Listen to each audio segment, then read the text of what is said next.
Flamengo 3-0 para o Sport Recife, com facilidade e perdendo muitos gols.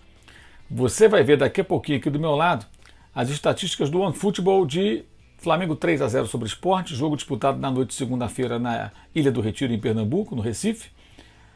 Lembrando sempre que o OneFootball, que patrocina esse vídeo, além das estatísticas em tempo real dos jogos do futebol pelo mundo, né, e também, evidentemente, as estatísticas das competições, dos campeonatos disputados, transmite ao vivo jogos do campeonato francês e do campeonato alemão. Nessa quarta-feira estarei comentando o PSG de Neymar, 5 da tarde contra o Nimes. E os jogos do alemão você confere com a narração do Dudu Monsanto e os comentários de Gerd Wenzel. Eu estou sempre nos jogos do francês com o Rob Porto e também com o Marcos de Vargas.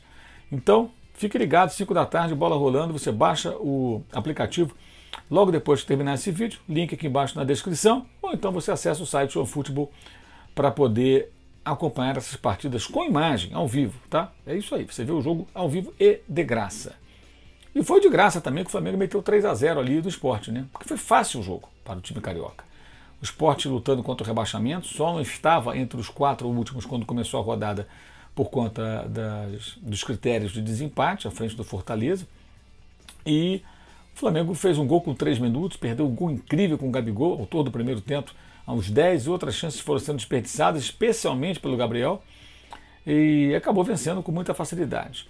No segundo tempo, o Rogério Ceni fez mudanças no time, começou a preservar jogadores, e até é importante entender por que o técnico tem que ter essa preocupação. Vamos aqui resumir a semana do Flamengo. Segunda-feira, jogo contra o Sport no Recife. O time volta e vai para o Rio de Janeiro. Quinta-feira, clássico contra o Vasco, outro time desesperado por pontos, brigando contra o rebaixamento. E aí depois de jogar quinta-feira, o Flamengo tem que treinar e viajar para domingo em Bragança Paulista, enfrentar às 8h30 da noite o Red Bull Bragantino, que é um dos melhores times do campeonato nesse momento. E só perdeu para o Internacional ali com aquele pênalti maroto, aquela coisa toda. Deve ser o jogo mais difícil da semana para o Flamengo, em que pese o clássico contra o Vasco, porque hoje o Red Bull é um time melhor do que o Vasco. O jogo contra o Vasco ele é sério e sempre deve ser encarado pelo time rubro-negro como um jogo complicado pela rivalidade. Mas, evidentemente, hoje o Vasco não é o adversário tão desafiador quanto o Red Bull Bragantino. Isso é uma obviedade. Mas, claro, isso não significa que vai ser fácil algum jogo. Não tem jogo fácil na maioria das vezes nesse Campeonato Brasileiro, mas esse foi fácil, contra o Sport. Muito fácil. O Flamengo poderia ter dado uma goleada histórica no time pernambucano, mas a pontaria dos seus jogadores muito ruim, especialmente o Gabriel Barbosa, o Gabigol, que jogou tão bem contra o Grêmio, né? E apareceu várias vezes, se movimentou, esteve ali presente, mas as finalizações foram terríveis. Chutes fracos, sem direção, quando poderia chutar, não chutou. Não foi uma boa noite do Gabigol. Mas o Flamengo venceu muito bem, e o importante para o torcedor rubro-negro observar é o comportamento do time. O time marcando forte, o time não tem volante. Arão na zaga, Diego novamente como o homem mais recuado do meio campo, não é um volante. Por mais que ele se entregue, que ele corra, que ele tente desarmar, participe, ele não é um cão de guarda. É um jogador para melhorar a qualidade do jogo. O Flamengo está com um time muito técnico em campo, reunindo seus mais habilidosos, mais técnicos jogadores ao mesmo tempo. E conseguiu muito volume, muitas finalizações, número expressivo, muitas claras chances de gol foram criadas. A equipe do Sport, no começo do jogo, até subiu a marcação para tentar surpreender, mas aí tomou um gol com 3 minutos, aquela estratégia desmoronou, que certamente ia pressionar, tentar um gol de saída. Não consegue, recua, marca lá atrás e se fecha. Aí tomou 1-0, depois tomou 2-0, num lance até que o Gabigol perdeu a chance na sequência, a Arrascaeta recuperou e o Bruno Henrique fez o segundo gol.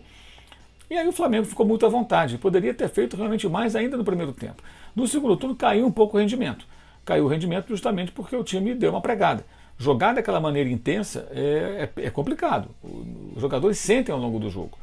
E, repito, nessa semana jogo segunda, quinta e domingo. É diferente de domingo, quarta e domingo, domingo, quinta e domingo.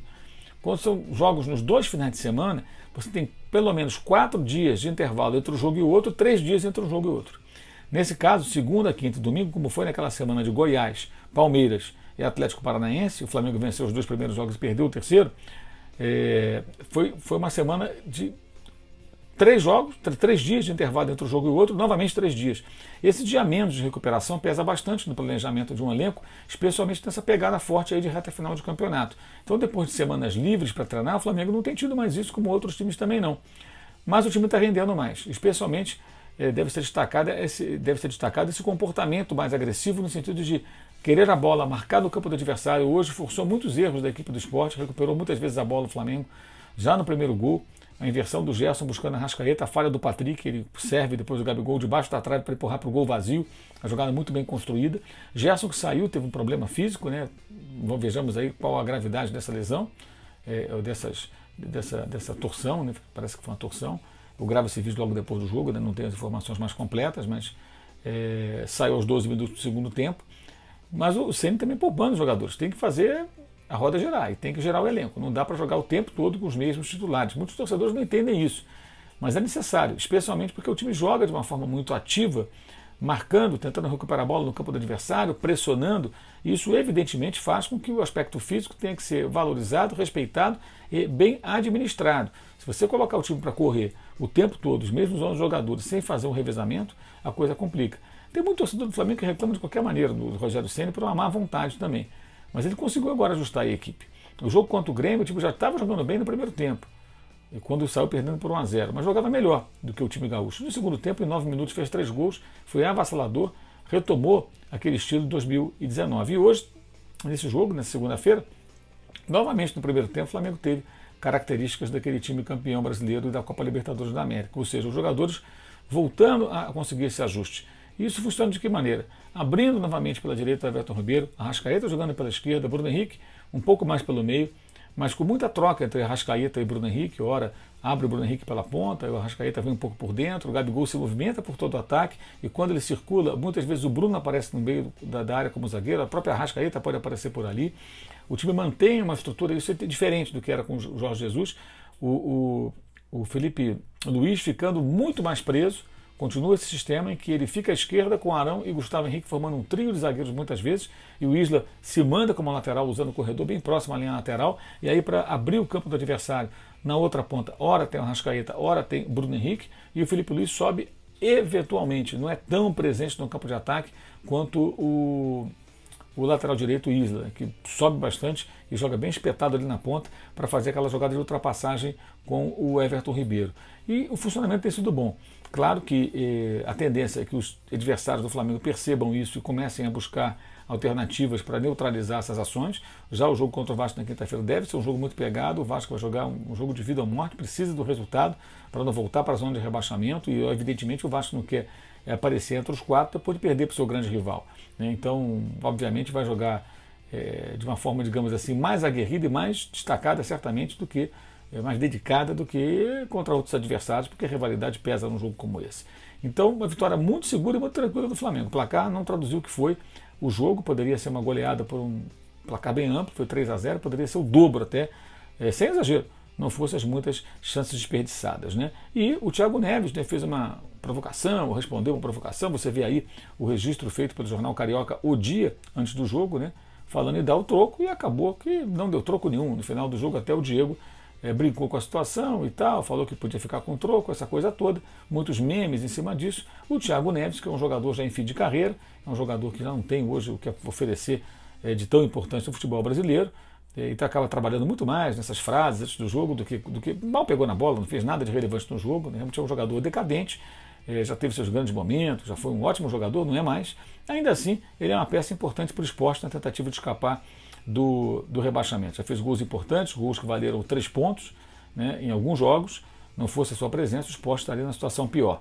Mas é o caso. O Thiago Neves já foi um jogador que participou de times que brigavam por título, como o Flamengo briga pelo título. Hoje ele joga num clube mais modesto, que briga para ficar na primeira divisão, que é um dos grandes clubes do futebol do Nordeste, mas hoje tem um time mais modesto, não vive uma grande fase do Sport do ponto de vista administrativo e financeiro, então ele tem um time que briga apenas para não voltar para a segunda divisão, onde estava na temporada passada. E aí o Thiago Neves acaba sendo um jogador que pode ser útil, mas dessa vez ele praticamente nada fez, acabou mesmo ficando com o troco. É isso aí. Saudações.